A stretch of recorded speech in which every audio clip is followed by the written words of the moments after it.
हम मंदिर जाकर माथा टेकते हैं, चुनरी चढ़ाते हैं और जय माता दी के जयकारे लगाते हैं। पर क्या कभी सोचा है कि जिस माँ की हम पूजा कर रहे हैं, उसी का अंश हमारे घर की चौखट के अंदर भी है?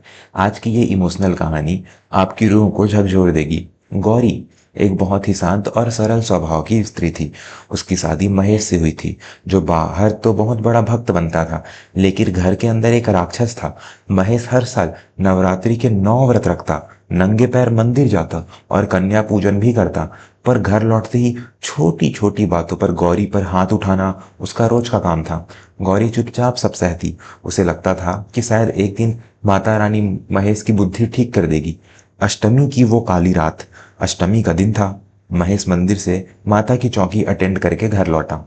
उसने बहुत नशा कर रखा था। घर आते ही उसने देखा कि गौरी पूजा की थाली सजा रही थी। महेश चिल्लाया, खाना अभी तक क्यों नहीं बना? सारा दिन इस पूजा पाठ में क्या लगी रहती है? गौरी ने शांति से कहा, अरे अष्टमी है, कन्या पूजन की तैयारी कर रही थी, खाना बस बन ही गया है। नशे में धुत महेश को गुस्सा आ गया। उसने पूजा की थाली को लात मार दी। दिया बुझ गया और सिंदूर फर्श पर बिखर गया। महेश ने गौरी के बाल पकड़े और उसे जमीन पर पटक दिया। वह चिल्ला रहा था, मैं इस घर का भगवान हूं, मेरी बात पहले माना कर। गौरी का सिर दीवार से टकराया और खून बहने लगा।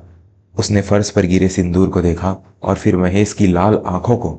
उस पल गौरी के अंदर की सहनशील स्त्री सो गई और दुर्गा जाग उठी। वह खड़ी हुई। उसकी आंखों में अब आंसू नहीं, बल्कि एक ज्वालामुखी था। उसने पास पड़ी पीतल की भारी समई दीपक स्टैंड उठा ली।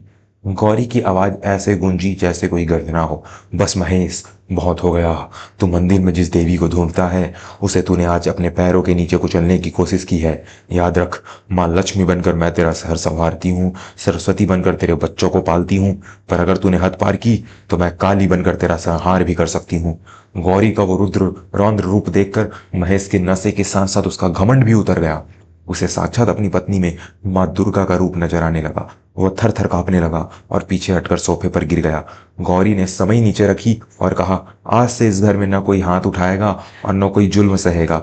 अगर तुझे भक्त बनना है तो पहले इंसान बन। महेश उस रात फूट फूट कर रोया। उसे समझ आ गया कि नारी का अपमान करने वाला कभी भक्त नहीं हो सकता। नारी केवल कोमल नहीं, वह शक्ति का अवतार है। जो उसे अबला समझे वह सबसे बड़ा गुनहगार है। सच्ची पूजा मंदिर के बाहर जूते उतारने के साथ साथ घर के अंदर अपनी नफरत और अहंकार को उतारना भी असली भक्ति है। स्त्री का सम्मान, जिस घर में स्त्री की आंखों में आंसू होते हैं, वहां साक्षात ईश्वर भी वास नहीं करते। यह कहानी हमें सिखाती है, भक्ति और व्यवहार अलग अलग होने चाहिए। अगर आपको यह अच्छी लगे तो स्त्री का सम्मान करें और हमारे चैनल को सब्सक्राइब करें। इसे सभी लोगों के साथ शेयर करें जिससे उनको यह ज्ञान मिल सके।